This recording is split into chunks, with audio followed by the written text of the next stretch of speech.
Olá, pessoal! Voltando às nossas aulinhas de português, de acordo com o nosso livro, nós iremos falar agora sobre escrevendo com texto e imagem, lá na página 290 do livro de vocês. Para contar uma história, geralmente recorremos às palavras, sejam elas faladas ou escritas. Mas isso pode ser feito de outras maneiras.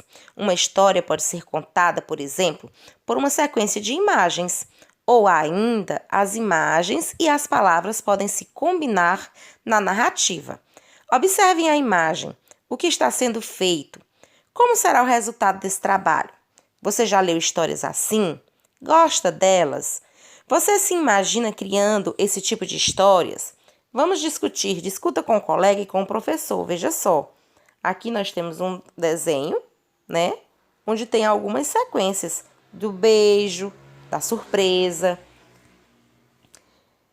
A tira, gente, é isso que nós vamos falar sobre a tirinha. Leia esse poema. Anímico. Nasceu no meu jardim um pé de mato que dá flor amarela. Toda manhã eu vou lá para escutar a zoeira. Da insetaria na festa, tem zoado de todo jeito. Tem do grosso, do fino, de aprendiz e de mestre. É pata, é asa, é boca, é bico. É grão de poeira e pólen na fogueira do sol. Parece que a arvorezinha conversa. Aqui embaixo nós temos uma tirinha. Agora leia essa tirinha de Aline, personagem de Adão. E aqui no livro de vocês, na 221, nós teremos a tirinha que você lerá com o seu professor de turma para que você consiga responder todos esses questionamentos. A tira também é chamada de tirinha ou tira cômica, entre outros nomes que recebe. Para contar uma história, ela combina imagem e texto em uma sequência de quadrinhos. As tirinhas são publicadas em jornais e revistas, na seção de lazer e entretenimento e em sites da internet. Mas há revistas conhecidas como gibis que só se dedicam a esse tipo de texto. A principal característica da tira é divertir por meio do humor, mas isso não significa que elas não façam críticas, não provoquem a reflexão. A tira da página anterior, por exemplo, trata com humor de um tema sobre o qual é preciso refletir: a relação das pessoas com a natureza. Aí nós temos assim, os quadrinhos e a literatura. Os quadrinhos utilizam uma linguagem própria. Seus personagens podem ser reais ou fictícios. As imagens geralmente são desenhadas. A narrativa tem uma sequência que pode desenvolver-se em um ou mais quadros, entre outras características. O cartoon, a charge, a tira, por exemplo, usam essa linguagem.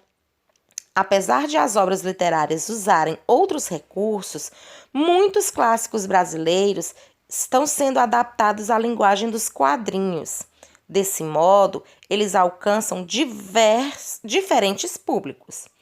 Entre nós, os quadrinhos das tirinhas, das revistas em quadrinhos, as mais conhecidas são as do escritor Maurício de Souza.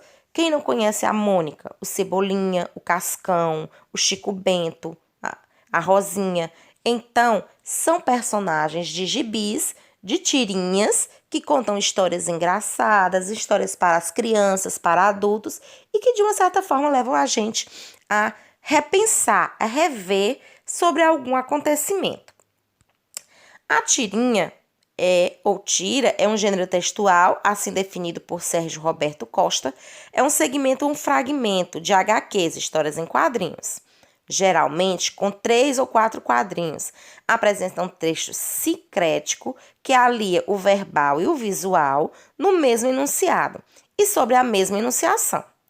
Circula em jornais ou revistas, numa só faixa horizontal de mais ou menos uns 14 centímetros por 4 centímetros, em geral na seção de quadrinhos do caderno de diversão, amenidades ou também conhecidos como recreativo, onde se podem encontrar cruzadas, horóscopos e HQs. Já o dicionários Oasis, versão eletrônica, apresenta a seguinte definição para tira, que é um segmento ou um fragmento de história em quadrinho, GER, com 3 ou 4 quadros e apresenta em jornais ou revistas numa forma horizontal, em uma faixa horizontal. As tirinhas também são muito comuns na última página dos gibis. Entretanto, nesse espaço, aparecem na vertical.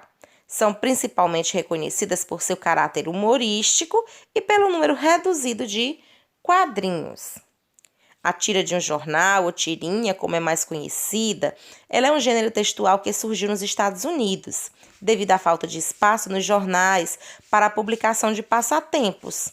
O nome tirinha remete ao formato do texto, que parece um recorte de um jornal. Esse gênero textual apresenta geralmente uma temática humorística. Contudo, não raro encontramos tirinhas satíricas de cunho social ou político, metafísicas ou até mesmo eróticas. É comum as tirinhas centrar-se em um personagem principal, que estabelece relações com outros personagens menores e que representa uma época remota, um país, um estereotipo de alguma cultura. O uso dessas tirinhas é comum nas salas de aula, em diferentes áreas do conhecimento. O uso desse gênero textual nas salas de aula tem como objetivo desenvolver uma aula mais dinâmica e que desperte o interesse do aluno. Aqui, com o seu professor, você poderá ler algumas tirinhas que eu coloquei. Essa, como eu falei, da Turma da Mônica. No seu livro também tem tirinhas. Então, vamos dar mais uma pesquisada, mais uma olhadinha e entender como realmente funciona esse tipo de gênero textual, com a ajuda do seu professor de turma. Uma boa aula, bons estudos!